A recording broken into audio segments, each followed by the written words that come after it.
His own son shoved him onto the subway tracks, the roar of a 50-mile-per-hour train tearing through the tunnel, as his daughter-in-law smiled like it was entertainment.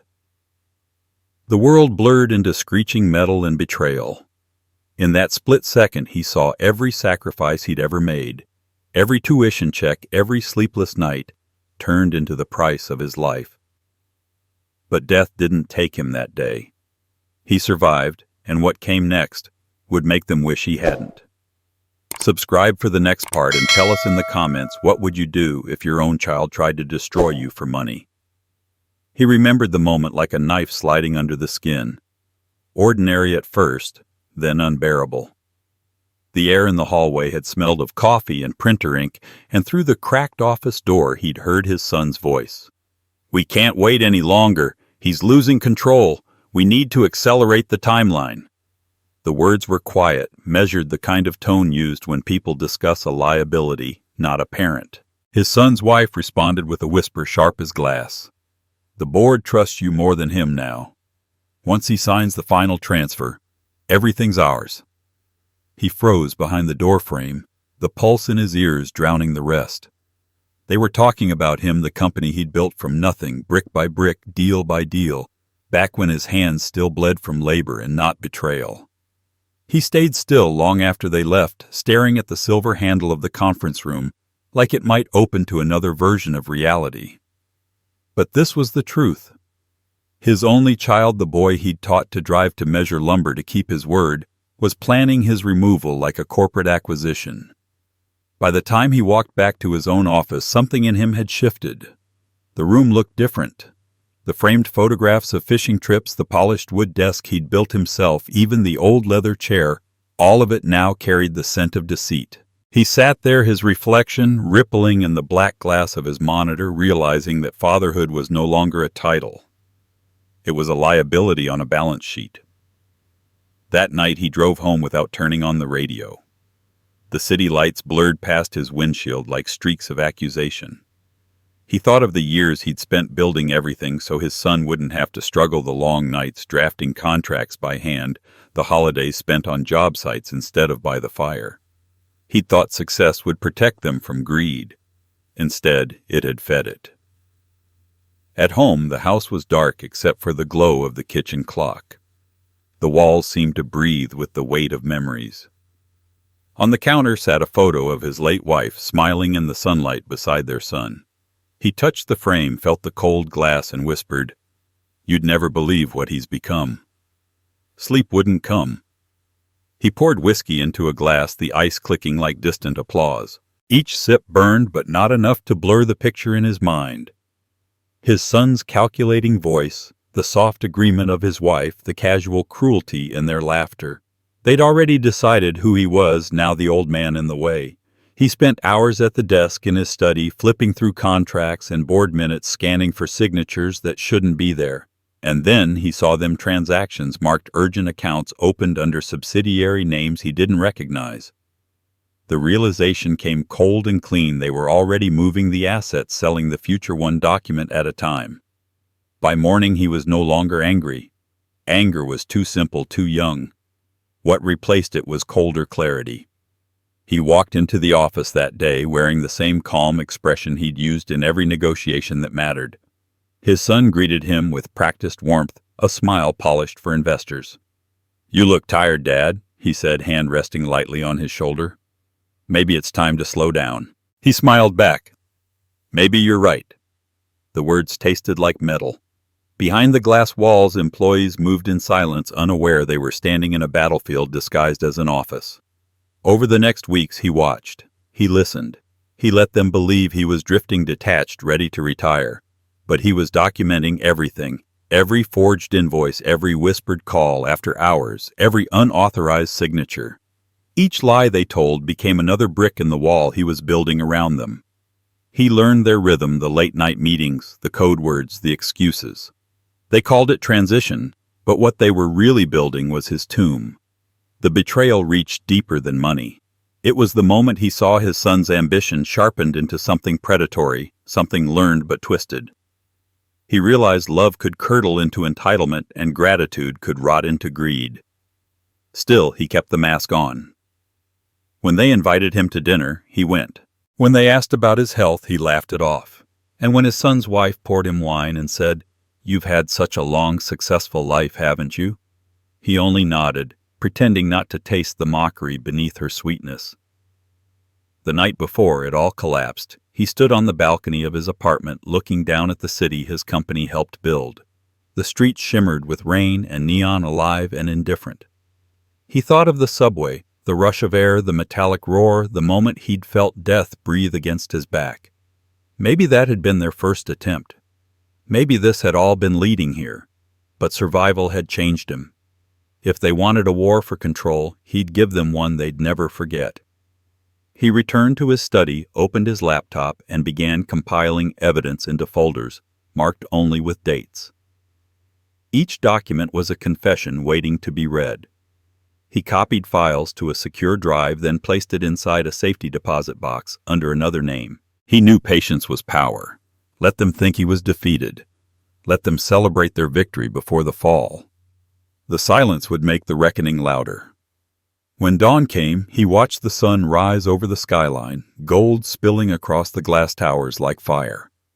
Somewhere out there, his son and his wife were probably toasting their triumph, unaware that the ground beneath them was already cracking. He straightened his tie, slipped on his watch, and smiled faintly. The world would soon remember that the man they tried to erase was the same man who built everything they stood on. And this time he wasn't building for them, he was burying them. What he discovered next would change everything. The restaurant smelled of money-aged oak tables, polished silver wine glasses tall enough to make you feel small. He hadn't wanted to come. His son had insisted. "Just dinner, Dad." No business talk, he'd said. But he'd felt the shift in tone for weeks, the fake warmth in every call, the careful phrasing in every message. They didn't want dinner, they wanted closure. When he arrived, his son and daughter-in-law were already seated, faces glowing in the golden light of the chandelier, rehearsed smiles ready. He took his seat across from them, the linen napkin soft as deceit in his lap. For the first few minutes the conversation was polite. Too polite. They asked about his health, about the weather, about the lake house he hadn't visited in months. Then came the pause, the silence that always meant the truth was coming. His son leaned forward, elbows on the table, his voice calm and professional, like a man pitching an idea he'd already sold. "Dad, you've done incredible things." "Really? But maybe it's time to think about the next phase. You deserve to rest." Rest. The word carried the weight of a coffin lid. He looked at his son, then at the woman beside him, her manicured fingers circling the stem of her wine glass like a ritual. She wouldn't meet his eyes. He forced a smile. The next phase he repeated. And what exactly would that look like? His son took a breath, practiced steady. "You've been running the company longer than most men work. People are nervous about succession. Investors want reassurance. If we present a clear transition, me stepping in officially, it'll stabilize everything." He said it like a favor, like a gift wrapped in betrayal. The old man's jaw tightened. "Stabilize," he said slowly. "That's what you call it." His son kept going, words flowing too easily now. "You've built a legacy, but times are changing. Technology, innovation markets. You taught me to adapt. That's what I'm trying to do." He stared at his son, the same boy who used to sit on his lap and ask how buildings stood tall without falling. He told him then, "Because the foundation carries the weight even when it cracks." Now that same boy was talking about removing the foundation. He didn't answer right away. The waitress arrived with their meals, smiling, unaware she was serving the corpse of a relationship. His steak bled under the knife. He couldn't taste it. His son's wife spoke next, her tone smooth and sympathetic, the way a nurse might address a dying patient. "You've given so much, Richard. We just want what's best for you. Don't you think it's time to enjoy life? Travel, relax. You've earned it." The fork slipped from his hand and hit the plate with a sharp clang. The sound turned heads from nearby tables. He didn't care. He looked at her and saw calculation hiding behind concern. Enjoy life? He said quietly. Is that what you call watching everything I built get stolen piece by piece? She flinched just slightly, then recovered with a smile. No one's stealing anything. We're protecting it. He laughed, then low and dry. Protecting it. By pushing me out. His son's jaw tightened. That's not fair, Dad. You're tired. Everyone can see it. You don't make the same calls you used to. You forget meetings. You delegate to the wrong people. His voice sharpened with each accusation stripping away the mask. This isn't about betrayal. It's about reality. He sat back, the noise of the restaurant fading into a hollow echo. For the first time he saw what his son truly believed, that time had made him obsolete. Not a man anymore, but an old relic standing in the way of progress. The humiliation was a slow poison spreading through his veins. He could feel it burning behind his ribs, cold and merciless. He wanted to scream to remind him of every sacrifice that had bought that company, every missed Christmas, every broken bone, every sleepless night. But he didn't. Instead, he smiled. You're right, he said softly. Reality can be harsh. The rest of the dinner blurred into meaningless chatter. His son talked about expansion plans, new clients, digital marketing strategies. Every word was a brick wall shutting him out of his own empire.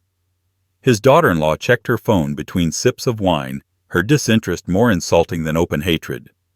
The bill arrived, and of course his son reached for it, the gesture meant to symbolize control. I've got it, Dad, he said, voice dripping with patronizing kindness.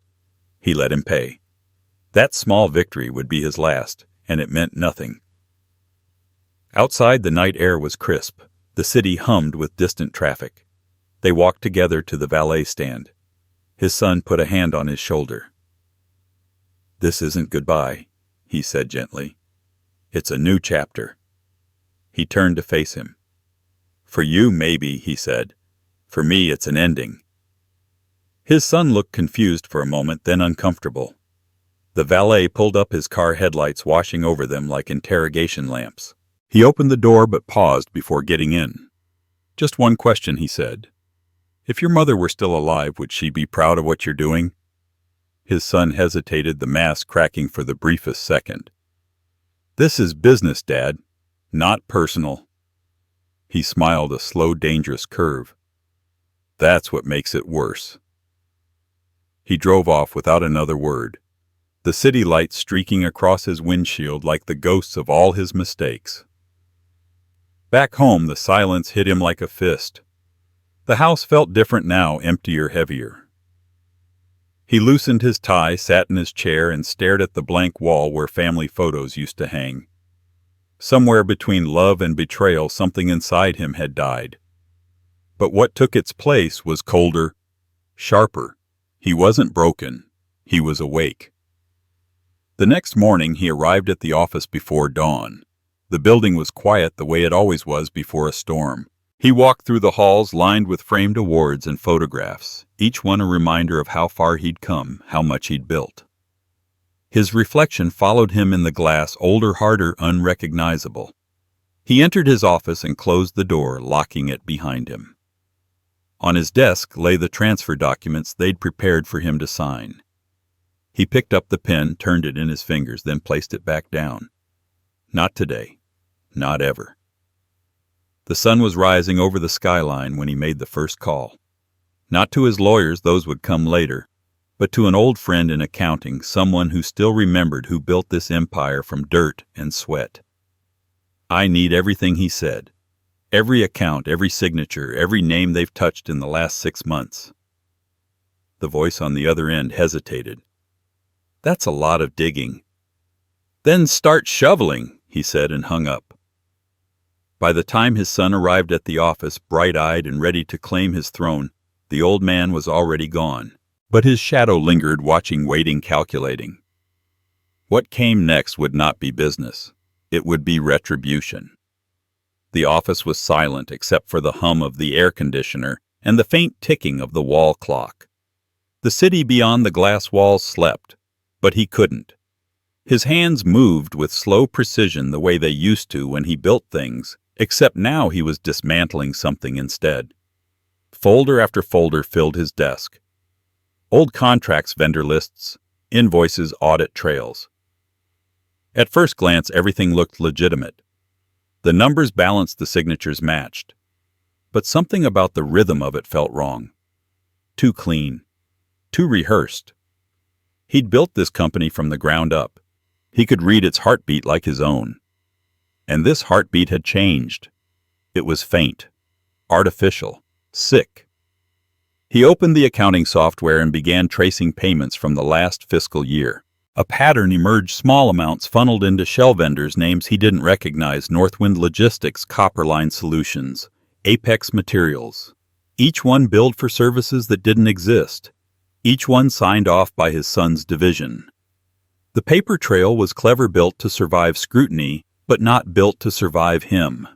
Every click of the mouse deepened the hole in his chest. This wasn't negligence, it was orchestration. He wrote everything down by hand, page after page of notes in his sharp, blocky handwriting. Old habits. Computers could be hacked, files erased, but ink on paper that survived. Around midnight he poured black coffee, the kind that scraped the throat, and kept going. Loneliness had a sound, and it was the low hum of a fluorescent bulb over a man realizing he'd been robbed by his own blood. The office, once full of chatter and laughter, now felt like a mausoleum. He remembered his son as a boy, running through those same hallways, hiding behind office doors, asking about blueprints and cranes. Now those memories felt like ghosts mocking him. At 2 a.m, he found the first link connecting the fake vendors to real accounts, offshore, anonymous, but signed by someone close. He stared at the screen until the letters blurred. Every penny they'd siphoned was another betrayal he'd paid for. He leaned back in his chair, eyes burning, the city's glow flickering across his face like distant fire. For a moment he let himself feel it, the exhaustion, the heartbreak, the sense of standing at the edge of everything he'd built alone. Then he shut it down. Feelings were for men who still trusted someone. He no longer did. He called in favors quietly. Old accountants, former auditors, people who owed him respect, if not loyalty. They came one by one, discreetly, under the guise of consulting. Each time he handed them limited documents, told them exactly what to look for, never the full picture. Compartmentalization. If his son was bold enough to steal, he might also be desperate enough to cover it up. And desperation always made men sloppy. Days turned into weeks. He stopped sleeping at home, started living in the office. His secretary brought him coffee, tried to ask if he was all right, and he waved her away with a tired smile. He'd never felt so alone, and yet the solitude felt righteous, earned. When you stand at the center of a storm long enough, silence becomes armor. He worked in that silence, dissecting numbers the way a surgeon cuts through flesh. Cold, methodical, precise. Beneath the surface he found rot, millions missing, reports rewritten, internal memos altered. His son's fingerprints were everywhere, elegant but arrogant. The arrogance of someone who believed the old man would never notice. One evening, just after sunset, he heard footsteps outside his office door. He froze. The handle turned slow, deliberate. Then a knock. "Dad, you still here?" The voice was casual, warm on the surface. He didn't answer. "Thought I'd find you working late again," his son said, stepping inside. He smiled, holding 2 cups of coffee. "You need to go home once in a while. You're burning yourself out." He watched him place the cup on the desk. The gesture was kind, but the eyes weren't. Those were the eyes of a man calculating odds, measuring patience. He forced a chuckle. "Guess I'd take after you," his son said, lingering. "Don't stay up too late." He left, closing the door softly. The scent of the coffee lingered, rich, bitter, wrong. He waited until the footsteps faded, then poured it down the sink. That night he moved all his files into a locked cabinet and sealed the key inside his wallet. Paranoia wasn't paranoia when everyone truly was against you. He could feel the walls closing and the fake smiles in the hallway, the polite questions, the subtle glances between employees who'd once looked up to him. Loyalty shifted fast when money whispered loud enough. Still, he stayed quiet. The best revenge begins in silence. Weeks later, the proof was undeniable. He'd mapped every fraudulent transaction, traced every shadow company back to one central account hidden beneath a trust, his son's trust. He printed the evidence page after page until his printer whined in protest. He laid the documents across his desk like a battlefield map. Every red line led back to the same name.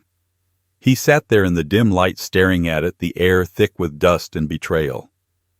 The sound of the city below felt distant now, like a memory from another life.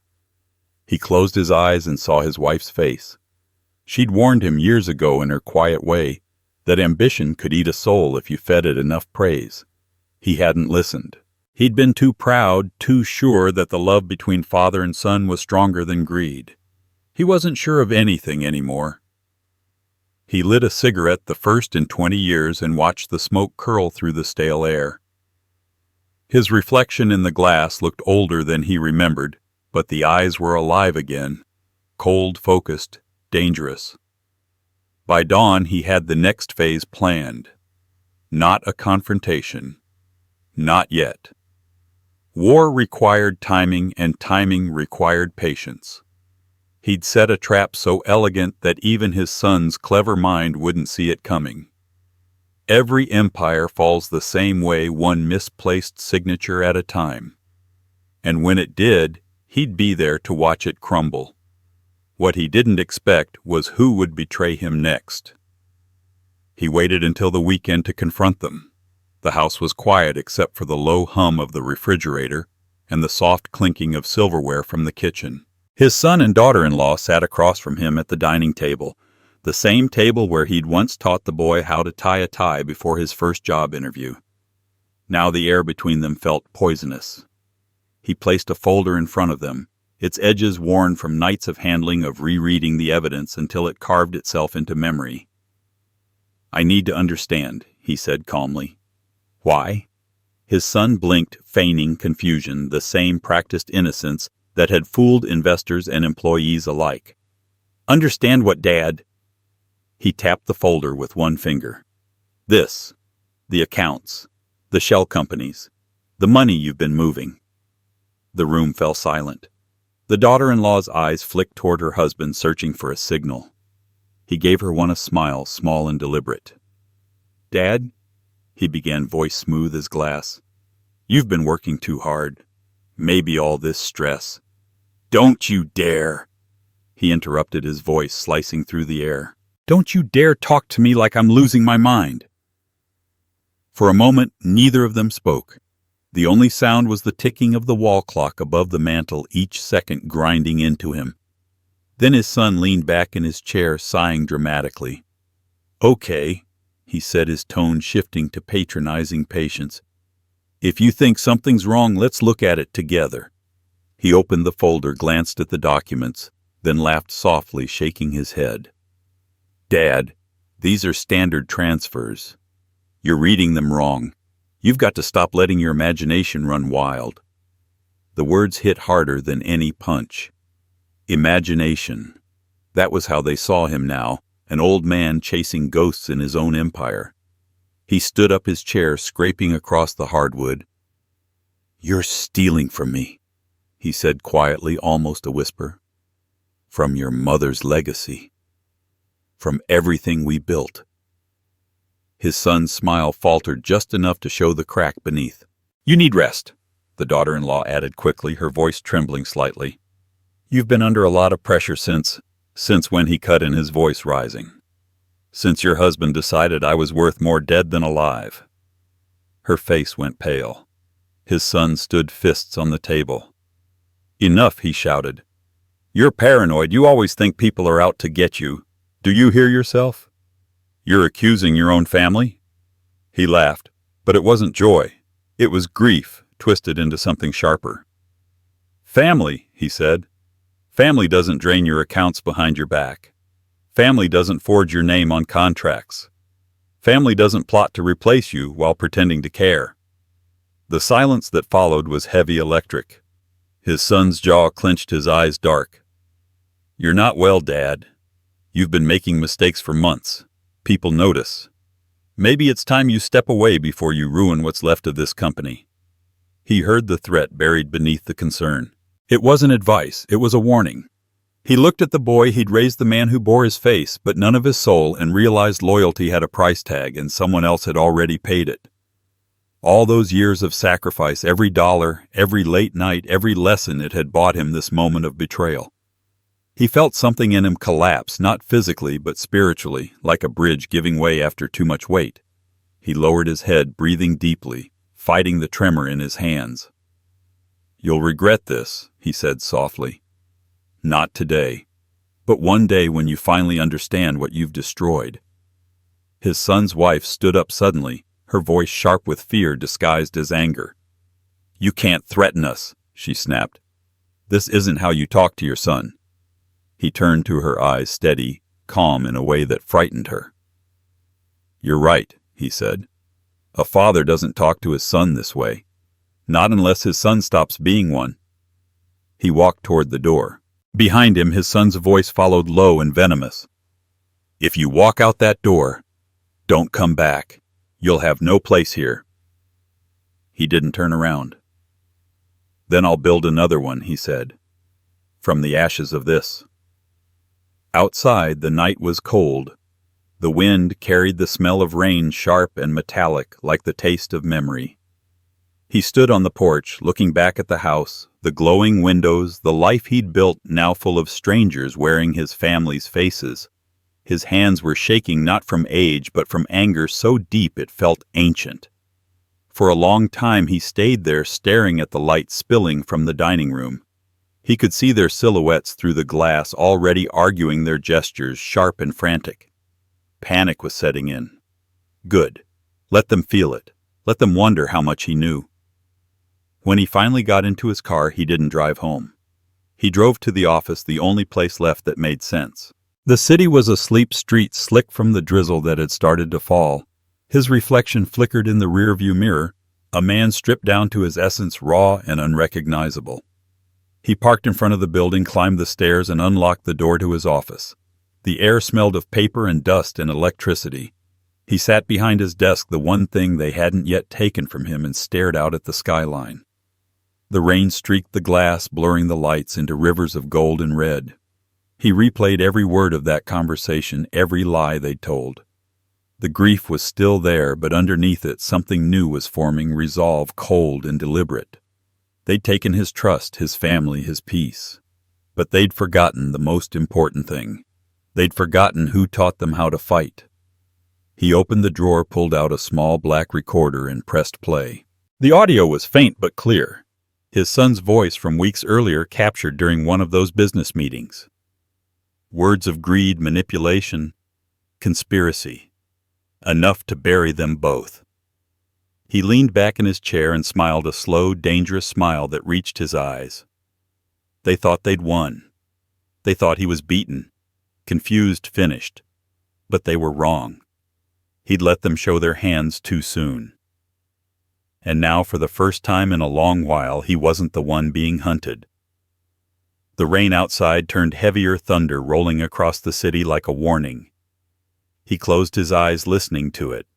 The sound was steady, relentless, just like him. He whispered to the empty room, "It's your turn now." And when morning came, the storm hadn't passed, it had only begun. He didn't sleep that night. The rain had stopped, but the storm inside him hadn't. By morning he was back at the office, every light off except for the one over his desk. The files from his investigation were stacked neatly beside a cup of cold coffee. He'd already decided he wasn't running anymore. They'd called him paranoid, accused him of losing his grip, but he would make them see who really held the truth. At noon he called his son. "We need to talk, both of you. Now." His voice was calm, stripped of emotion, which made it more dangerous. 2 hours later they walked into his office, the son wearing confidence like armor, the daughter-in-law dressed in pity. She tried to smile. He didn't bother. The door clicked shut behind them. He gestured toward the chairs. "Sit." They hesitated but obeyed. For a moment the silence was so thick it felt like another person in the room. He slid a folder across the desk, the same one he'd shown them before, but this time it was heavier. New documents, new evidence, copies of transactions that left no room for doubt. His son flipped through the pages, expression unreadable. Then he looked up, smile thin and polished. "Dad," he began softly, "you've been doing this for weeks.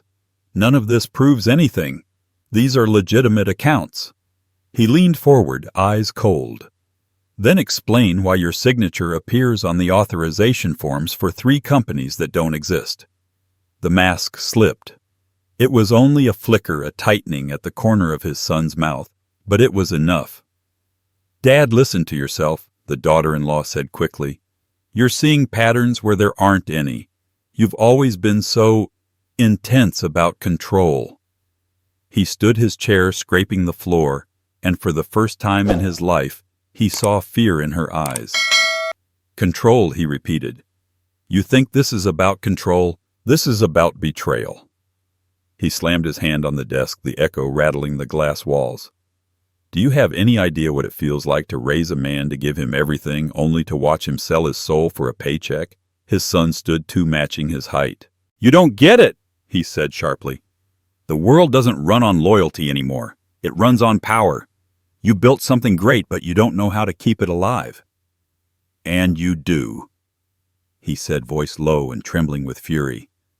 "By stealing, by bleeding it dry." His son's jaw flexed. "By surviving," he said. "You taught me that." The words hit like a punch. For a moment everything went quiet again, just the ticking clock, the faint hum of traffic below, the realization that this wasn't business anymore. It was war between generations, father and son, teacher and student. He took a deep breath, steadying himself. "I'm not the one who will be left standing when this is over." His son's wife rose from her chair, her voice brittle. "We're done here. You need help, Richard. Real help." He smiled slow and sharp. "You're right," he said. "I do. That's why I called the auditors this morning." The color drained from their faces. What his son said, his composure cracking. "Full audit. Independent. External. They'll start Monday. Every account, every vendor, every signature traced. I told them to look especially closely at your divisions." His son took a step forward. "You can't do that. It'll destroy investor confidence." He nodded. "It'll destroy something, all right." The daughter-in-law's voice turned shrill. "You'll ruin everything. The company, your reputation." "My reputation's already been dragged through mud by you 2, he said, cutting her off. "I have nothing left to lose." For a long moment they just stared at him, the balance of power shifting in the silence. Then his son spoke, quiet but venomous. "You think you can outsmart us. You can't. You're old. You're tired. This world belongs to people who aren't afraid to get their hands dirty." He took a step closer, his face inches from his son's. "Then you should have buried me when you had the chance," he said. His son's expression hardened. "Maybe I should have." That was when he knew there was no coming back. The boy he'd raised was gone.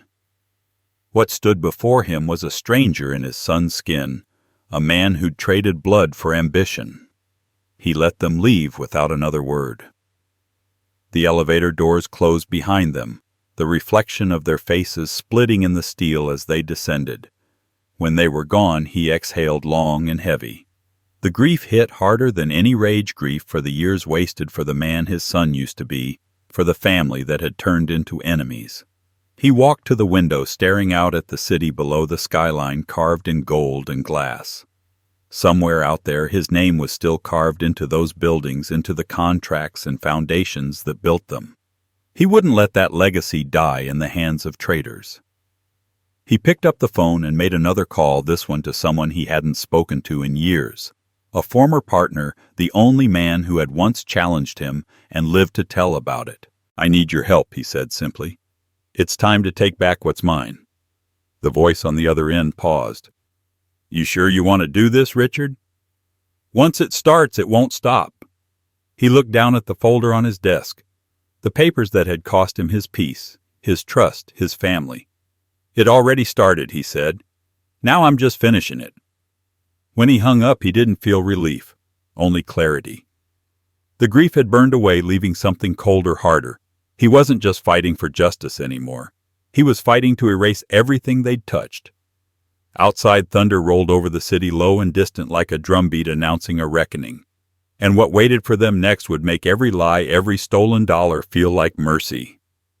The sound of the train was like a roar from the mouth of hell, metal screaming against metal, air ripping through the tunnel with the force of a hurricane.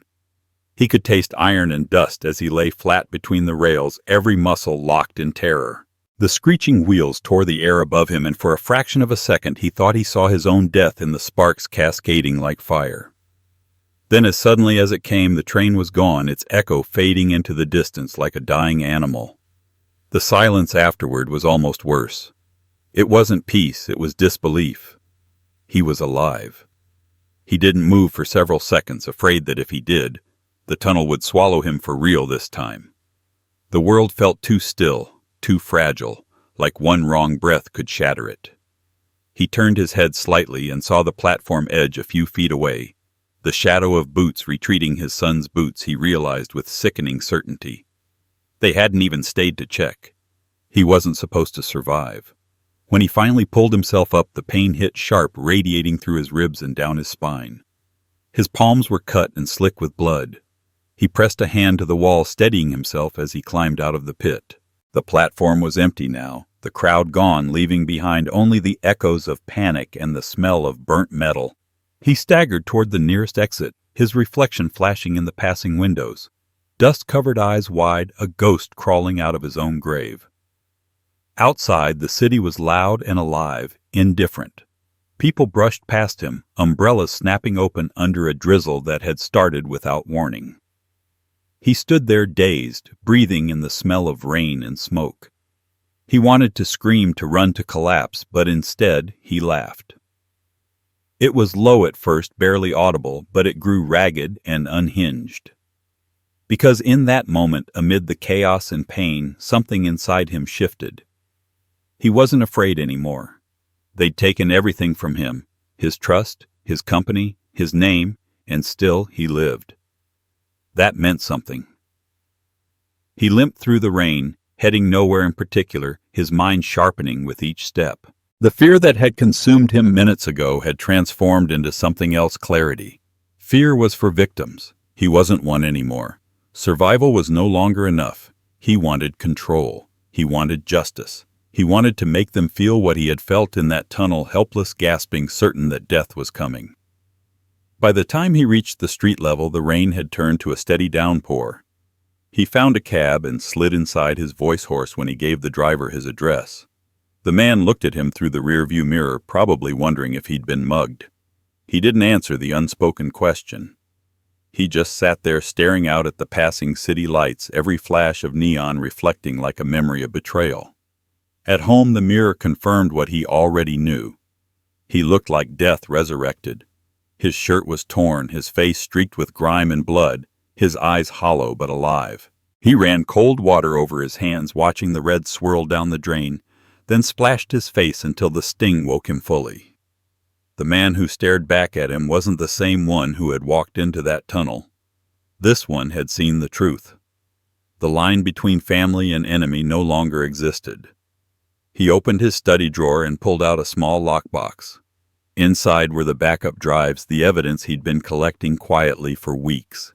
He laid them on the desk, his hands steady now. There was no more confusion, no more doubt. They hadn't just tried to take his company. They'd tried to erase him entirely, and that mistake had given him something they could never predict: purpose. He cleaned up methodically, changed clothes, and sat in the dark, replaying every detail of the day. The look in his son's eyes before the push. The hesitation that wasn't hesitation at all.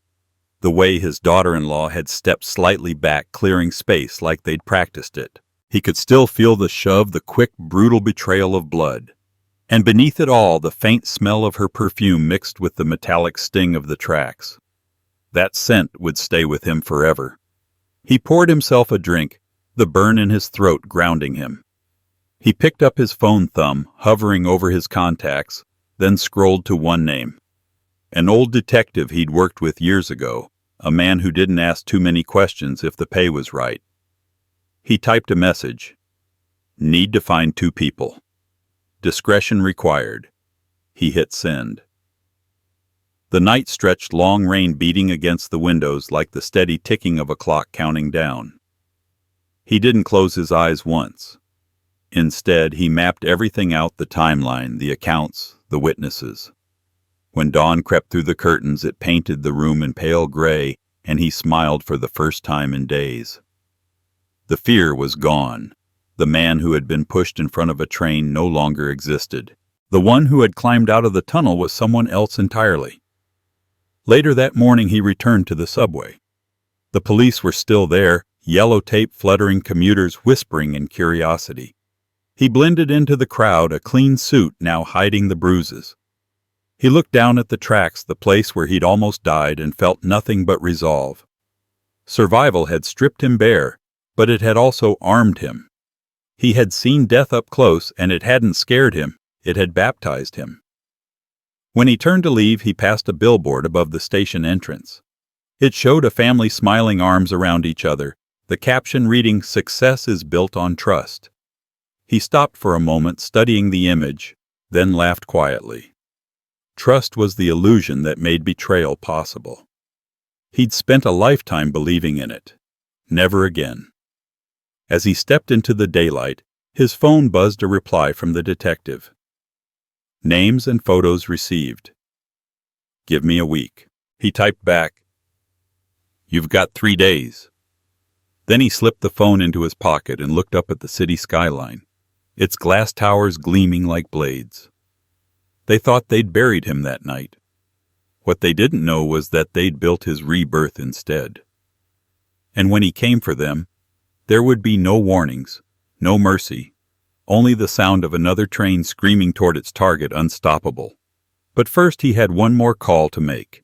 He walked into the townhouse like a man returning from a long business trip, suit pressed, briefcase in hand, the faint scent of subway grime scrubbed from his coat. His face wore the practiced softness of someone who had decided to let the world think him beaten. He hugged his son like a man greeting family, kissed his daughter-in-law on the cheek with the ease of habit, and let their relief wash across the room like sunlight on water. Every small motion was deliberate. The smile did not reach his eyes. Inside, he cataloged everything, the way his son's hand lingered on a ledger, the angle of a photograph on the mantel, the drawer where the office keys were kept. Pretending was an art he had perfected over decades. He would need it now more than ever. He spent the first evening as he meant to be seen, gentle, conciliatory, preoccupied with reminiscing about his late wife's recipes and the lake house they'd once summered in. He accepted the glass of wine, lifted it with a languid hand, and let his son speak at length about expansion plans and investor sentiment. He answered with soft noises of encouragement, steering clear of specifics, offering compliments where they would look innocent. The whole scene was a play staged for the audience of 2. They applauded themselves for the performance, convinced they had tamed the old man. They did not notice the slight tremor in his left hand, the way his thumb brushed the edge of his cuff to conceal the print of the safe deposit key. When the door shut behind them at night, his steps were quieter than the house expected. He unlocked the study, flipped on a single lamp, and opened the briefcase. He did not allow himself to gloat. That came later, when victories could be measured and savored. For now, there was only work. The stack of forensic printouts sat under the lamp like a weapon's blueprint.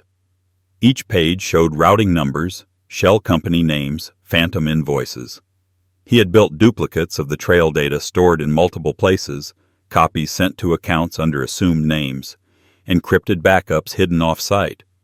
He had learned not to trust paper, not to trust a single server, not to trust the people whose faces were the same as his own. He called his lawyer at dawn and spoke with the low economy of speech that meant decisions had been made. The lawyer's voice filled the room, careful and efficient. He arranged for a meeting with a woman he'd found through an old colleague, a forensic accountant with a reputation so clean it made auditors nervous. She came into his world with a laptop and a manner that brooked no sentiment. He watched her as she ran queries and nodded once or twice the way a surgeon nods at a scan. She confirmed what he already knew and added new angles, ways to show intent rather than accident, the keys to proving that the phantom vendors were not random, but instruments. He listened without surprise, letting each fact sharpen the plan. The plan was not a single strike. It was a sequence, a careful choreography that would force truth into the light without looking like retaliation. Step 1. Secure the assets he could control privately and legally, move critical contracts into a new entity that only he could authorize, and protect patient records and proprietary algorithms from opportunistic hands. Step 2. Set an external audit moving but not obvious. A routine-sounding compliance check that would be framed as protecting investor interest and company longevity. Step 3. Create a public narrative that painted his actions as prudent stewardship, not spiteful seizure. He had learned early in life that the court of public opinion could be steered as decisively as any judge or jury. He spent late nights drafting documents that read like common-sense governance continuity plans, emergency transfer protocols, fiduciary safeguards. Each paper was written in the neutral bureaucratic voice that concealed the knife beneath. He prepared restructuring memos that on their face were about stability, about protecting clients and employees. The memos would later be read at board meetings with his measured tone and careful syntax. He knew how to speak the language of shareholders, so the words themselves would become the trap. He scheduled presentations, lined up allies on the board with quiet phone calls, reminded old partners of loyalty and legacy in ways that sounded like nostalgia but were actually pressure. He did not neglect the theater. He returned to the public face of father and CEO, when necessary, smiling at the gala, praising the staff during a town hall, insisting the company's future required unity. He complimented his son's work in front of employees, an actor lauding a rival, until the boy's chest swelled with undeserved pride. That pride would be useful, he knew. It would make his son careless. It would make him think he had already won. Let him believe it. The old man watched how easily the younger man drank the praise like water in drought, how quickly arrogance metastasized when fed. At home, he opened the safe deposit box and withdrew an old set of corporate seals and a drawer of signed blank forms, relics he kept for emergencies. He made copies, forged nothing but organized everything so signatures and timestamps would present plausible continuity. The difference between a fraud and a smart reorganization was perception and timing. He intended to weaponize both. He arranged for legal notices to be drafted and held under seal eviction drafts, composed transfer orders, prepared to be executed. The instant public disclosures created the pressure he needed. He had learned that people under legal threat made the quickest mistakes. He also prepared for the human side. He called a private investigator, a quiet woman with gray hair and a manner like a whisper, and asked her to map routines, watch visits, log dinners and forgotten meetings. She reported back with tiny details: a coffee shop meeting at 7:30 a.m., a late-night call at 11:43 p.m., a pattern of small cash withdrawals. He used these reports not as proof, but as pressure points. Leaks could be crafted to the right journalist at the right time. A rumor placed in a paper with a neutral byline that would nudge regulators to look closer. The investigator would also be useful in a courtroom testimony crafted by observation, not assumption. And because vengeance is as much about patience as brutality, he rehearsed his silence. He turned down arguments, swallowed the words that would reveal his hand. He allowed his son to believe the old man was brittle, tired, less capable. He made strategic errors in public the way chess masters sacrifice pawns. He let his son rearrange a boardroom chair, sign a petty order, feel important. Each small concession was a measure of his opponent's confidence. Confidence was brittle. Confidence was useful. He timed social media posts to seem natural and unrelated: a photo of him at a community luncheon, a message about patient care and continuity. He placed statements in the company newsletter about enhancing governance and future-proofing operations, innocuous phrases that would later be pointed to as his rationale. He booked interviews with local business associations where he spoke measured and reasonable about leadership transitions. The narrative would be his shield when the storm began. On the third week, he sent an innocuous email to the board, CCing his son as a courtesy, a proposed audit schedule framed as standard procedure. His son replied with a thumbs-up emoji, triumphant, and pasted in suggested dates. He smiled when he saw it. The bait had been swallowed. There were nights when doubt crept up like cold air under a door. He felt the ache of loneliness, the old human need for reconciliation. For a moment in the twilight of his study, he pictured an alternative concessions, a quiet sale, a last conversation over coffee and old photographs. He set the thought down like a used napkin. It had no place here. This was not about money alone. It was about the architecture of betrayal, and architecture demanded precision. He had been a builder all his life.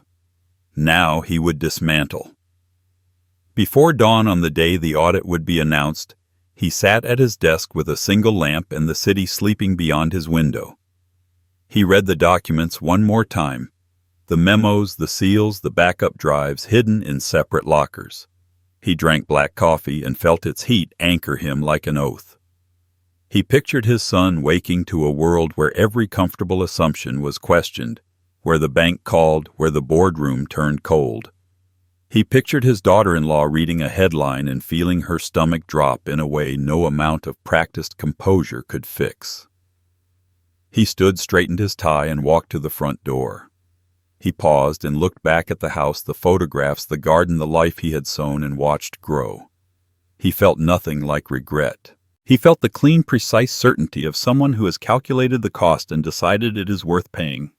He locked the door behind him and walked out into the morning. The city opened the plan set like a coiled spring.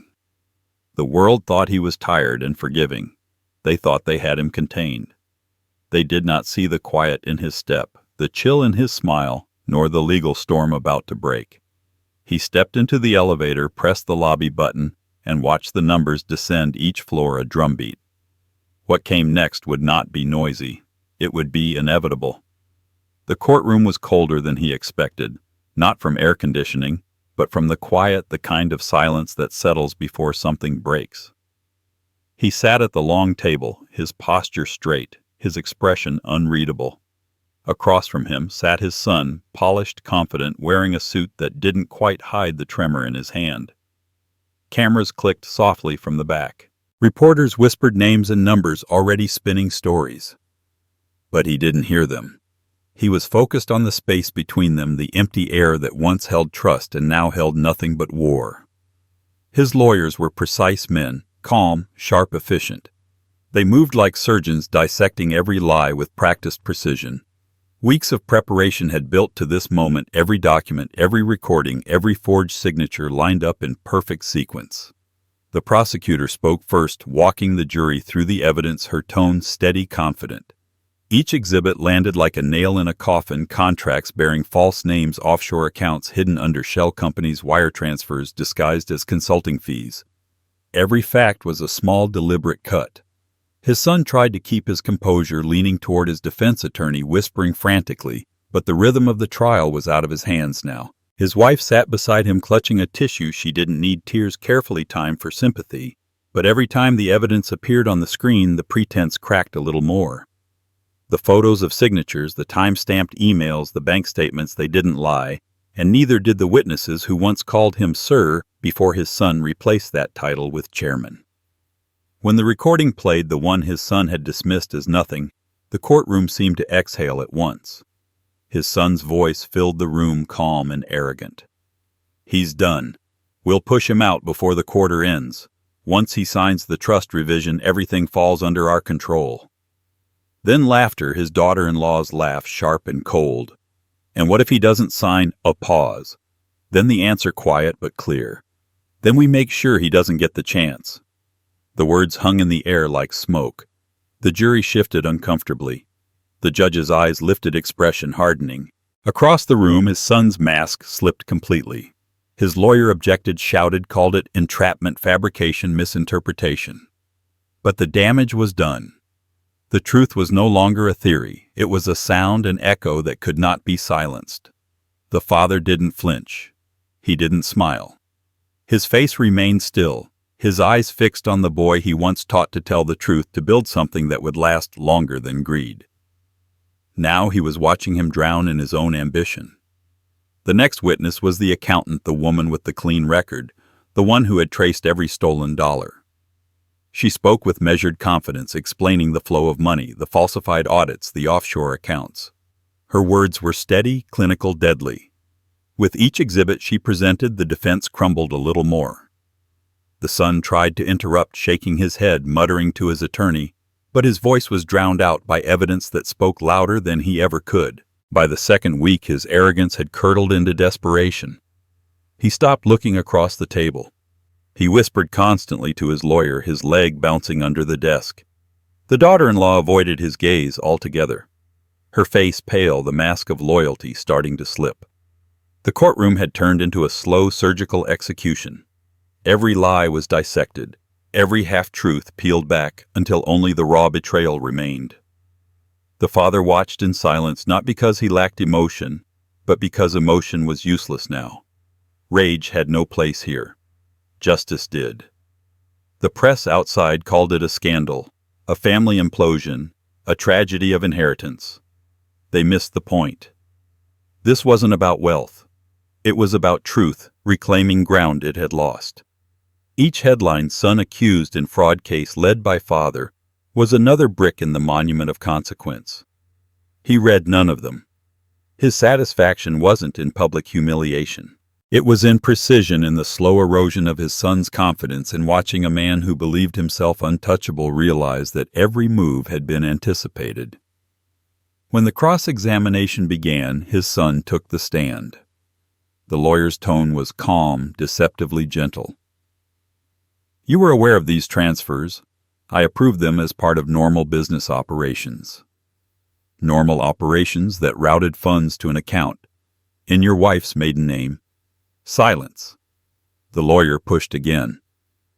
Was your father informed of these transactions? He was supposed to be. But he wasn't. No. The courtroom filled with the soft sound of pens moving, notes, evidence, history being written in real time.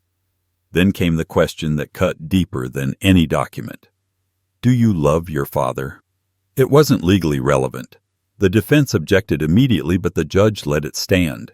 The silence that followed was long, suffocating. His son looked up, eyes flicking toward him for the first time since the trial began. For a moment there was something almost human there. Regret, fear, maybe even shame. I did, he said finally. Once. The father didn't move. Love was no longer currency in this room. When the verdict came weeks later, it landed like a whisper that still managed to shake the air. Guilty on all counts: fraud, embezzlement, conspiracy. His son's shoulders slumped, his wife's sobs echoing too loud for sincerity. The father sat still, hands folded, gaze unwavering. There was no triumph in his expression, only the quiet certainty of a man who had seen justice served. When the bailiff led them out, his son turned once as if expecting him to say something, to offer a lifeline, a word, anything. He didn't.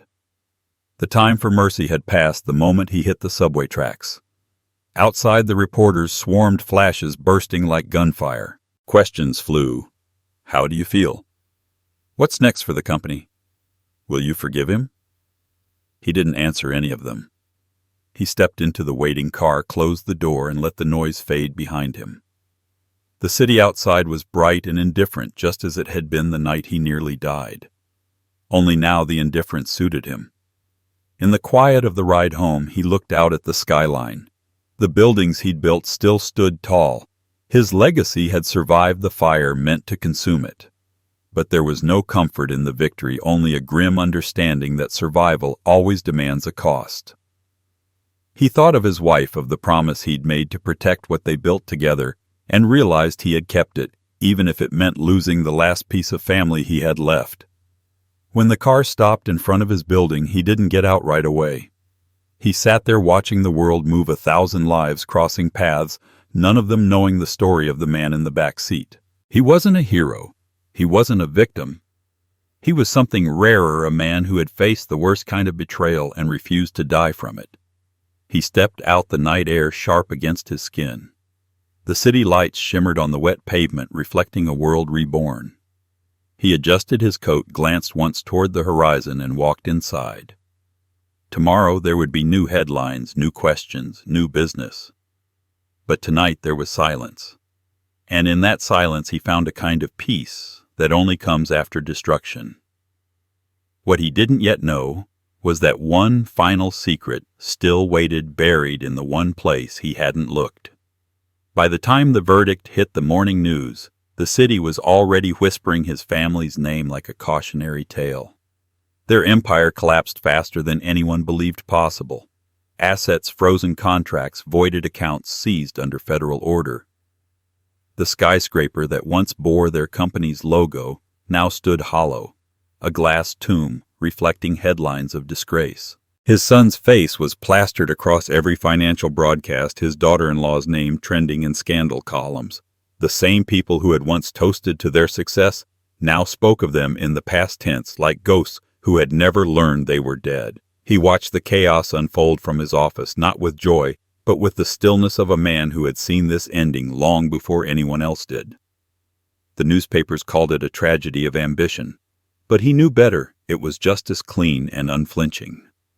Still, there was no satisfaction in it, only the muted ache that comes when victory and loss wear the same face.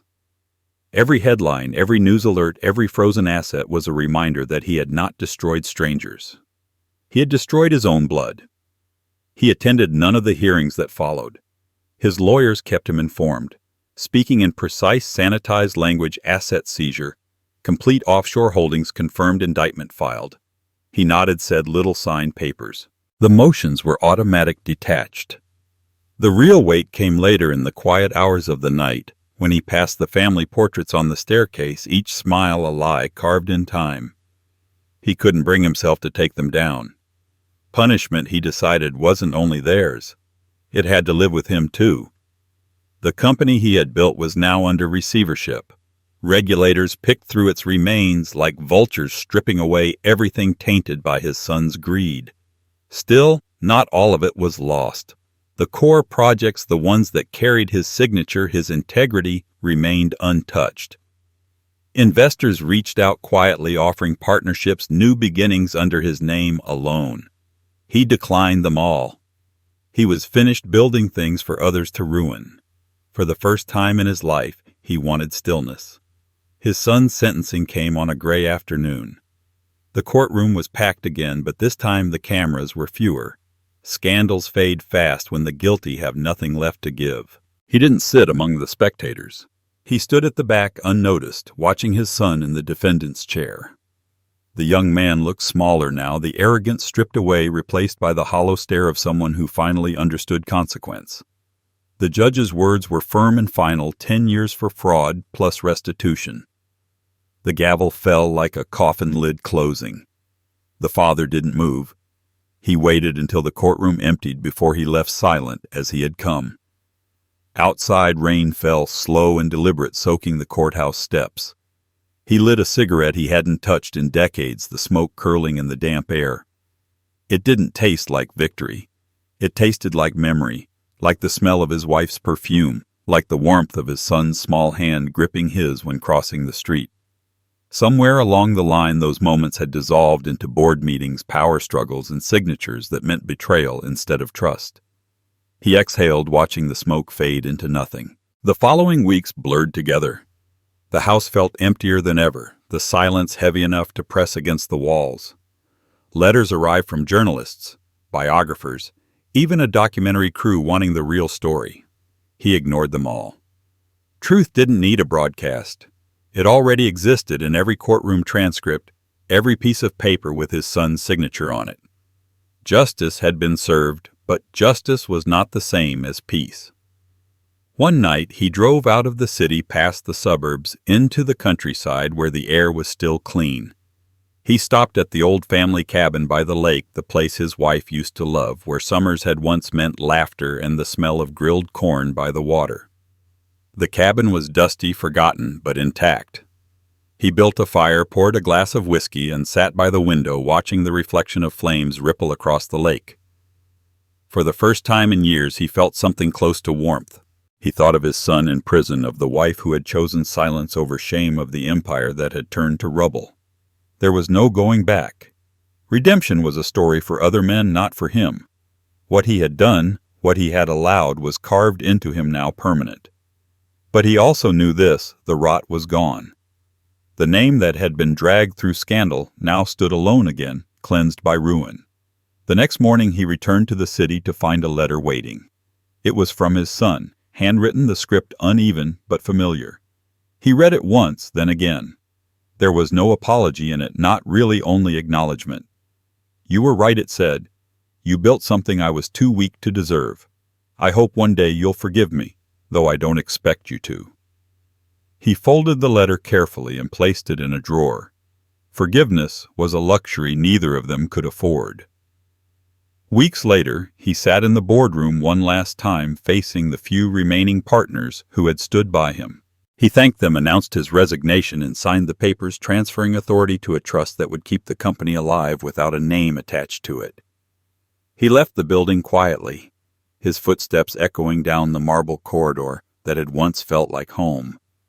Outside, the sun broke through the clouds for the first time in months, sharp and golden. It didn't feel like redemption, but it was enough. He walked to the edge of the plaza and looked up at the skyscraper. The logo had been removed, the facade bare, reflecting the city like a mirror. His reflection stared back at him, older, leaner, but standing. Around him life moved on, taxis, honking pedestrians, rushing the pulse of a world that had never stopped. He slipped his hands into his pockets and began to walk. He didn't look back.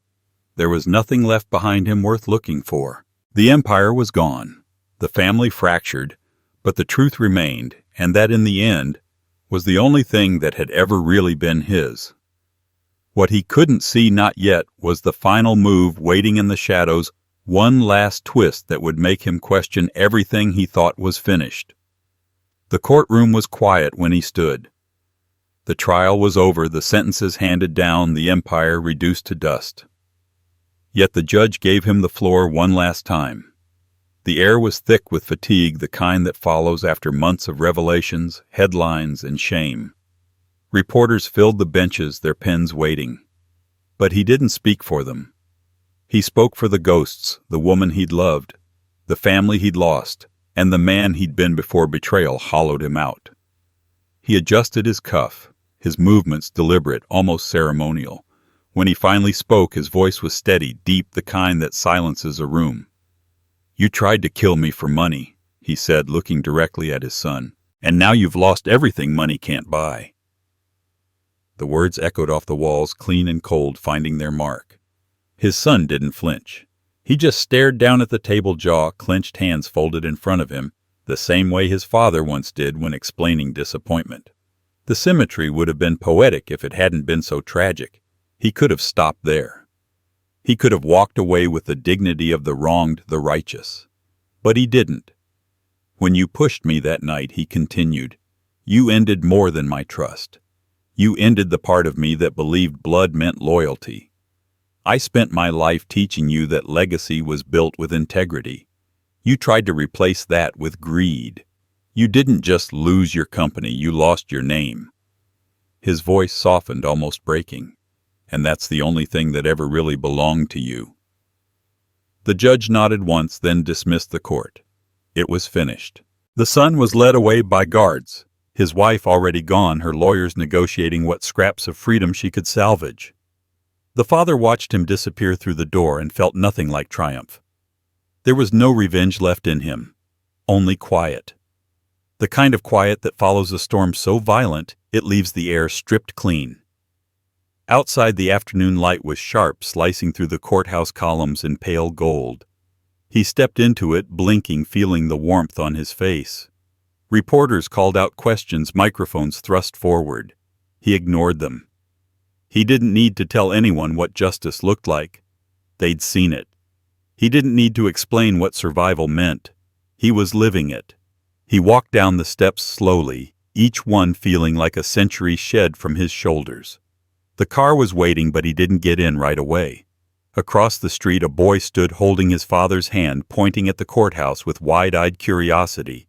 The sight made him pause. Once long ago, his son had stood that way, his small fingers wrapped tightly around his own.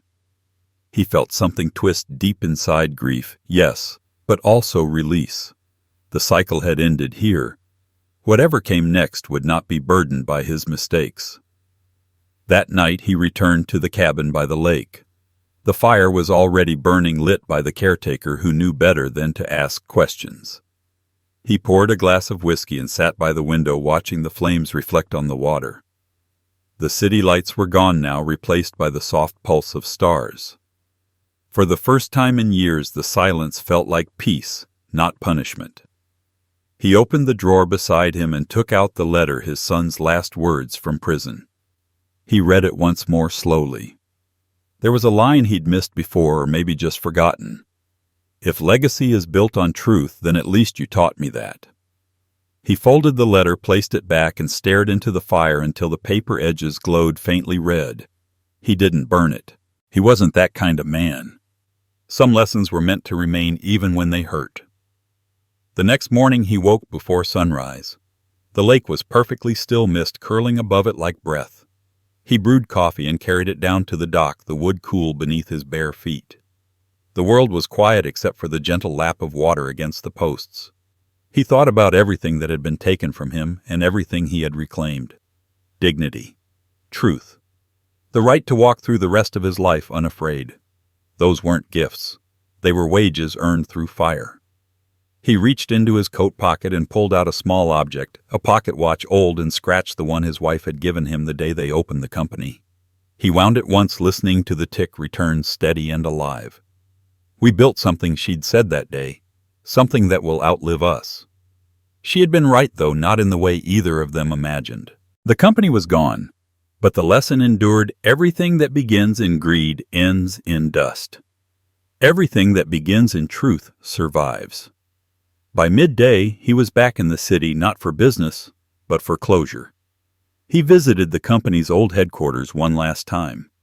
The building was quiet now, stripped of its branding, its halls echoing with the faint ghosts of ambition.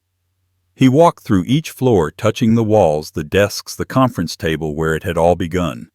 There was no anger left in him, just an odd tenderness for the man who had once believed he could control everything. He left a single envelope on the desk in the top-floor office, the one that used to bear his name. Inside was a short note addressed to the board. Don't rebuild what greed destroyed. Build something that matters. No signature, no flourish. Just words. The only legacy he wanted to leave. As he stepped outside, the sky broke open in light rain. He didn't hurry. He let it fall, cold and cleansing, soaking through his suit. He looked up, eyes half closed, and let the water wash the dust of years from his face. People passing by stared, but he didn't notice.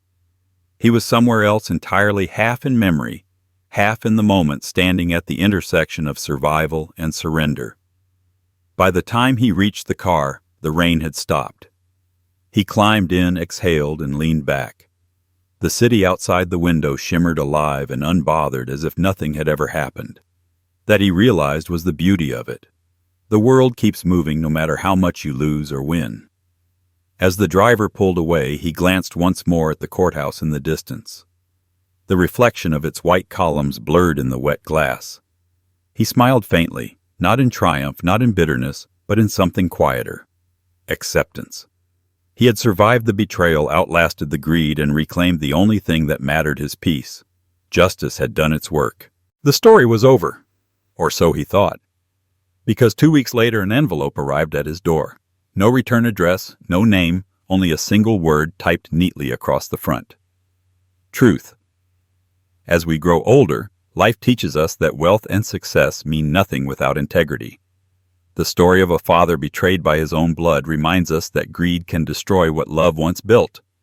But truth, no matter how long it takes, always finds its way back. It's a lesson about dignity, the quiet strength to stand tall even when the world you built crumbles. Justice isn't always loud. Sometimes it's the simple peace of knowing you did what was right when others didn't. For those who've lived long enough to see loyalty tested and kindness mistaken for weakness, remember this: your worth is not measured by what others take from you, but by what you refuse to become. If you've ever been underestimated, betrayed, or forgotten, let this story remind you that wisdom and resilience are your greatest weapons. The best revenge isn't destruction. It's living with peace, pride, and self-respect intact.